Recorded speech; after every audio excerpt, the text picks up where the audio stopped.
বাবা এই সবে শুরু হলো আমার আগে ভিডিও। এই যে এই ছাতুটা কি কেউ চেনো? এটা কি ছাতু বলে নামটা ঠিক জানি না, তবে কাকিমা বললো যেটা খায়। তো আমি একবার খেয়েছি, কিন্তু আমি ভুলে গেছি যে এটাই কি সেটা। যাই হোক, এটা তুললাম, নিয়ে যাই দেখি বাড়িতে। এই যে বেশি নেই, তবে কয়েকটা। এই আরে শক্ত হয়ে গেছে। ভালো লাগছে। চলো চলো, আরো আরো পাবো, আরো পাবো। ওখানে মানে পা দিয়ে দিচ্ছি অনেকগুলো। হ্যাঁ আছে কাকিমা। এই যে এই যে আমাকে দেখো। কই ভিডিও করা হয়েছে, একটু আর বাকি আছে। যাই হোক, আগে ছাতু তুলবো, আমার ওটা পছন্দ। পড়ে গেছিলাম, আমার জুতোটা একটু স্লিপ হচ্ছে। আর ওই যে ট্রেন আসছে, দেখাচ্ছি 2 মিনিট। কই কোন দিক থেকে আসবে? এই তো চলে এসছে ট্রেন। এটা কি কোথায় যাই? হাওড়া পুরুলিয়া,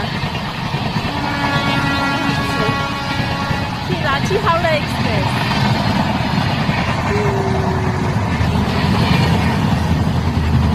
বাবা এখন রোদ দিচ্ছে দেখো।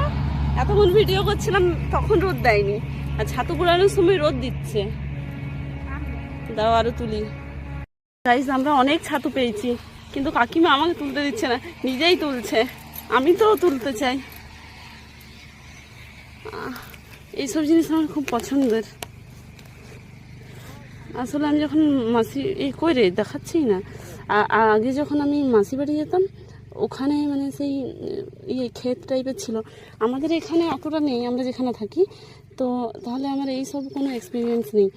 ওখানে গিয়ে আমি প্রথমবারে এইটা দেখেছিলাম, যে এই ছাতুটা ওই রকম মাঠের মধ্যে, সেই যেখানে চাষ হয় তার ধারে ধারে তুলে পড়ে, মানে তুলে পড়ে বলছি, ওখানে হয় সেগুলো তুলে আনে। খুব ভালো লেগেছিল জিনিসটা। এই যে দেখো, নাকে পোকা। হ্যাঁ, ওরও গাড়ি চালালেই যা হয়। কই কই আচ্ছা, তো কই আমি দেখতে পেয়েছি। এই যে এটা খাই, তো নিয়ে তো যাচ্ছি, আমার কোনো এক্সপিরিয়েন্স নেই। ভাই বাবারে, এই যে আর দুটো তুললাম, 3টা। চলো দেখি মা এখানে কি পড়ে আছে।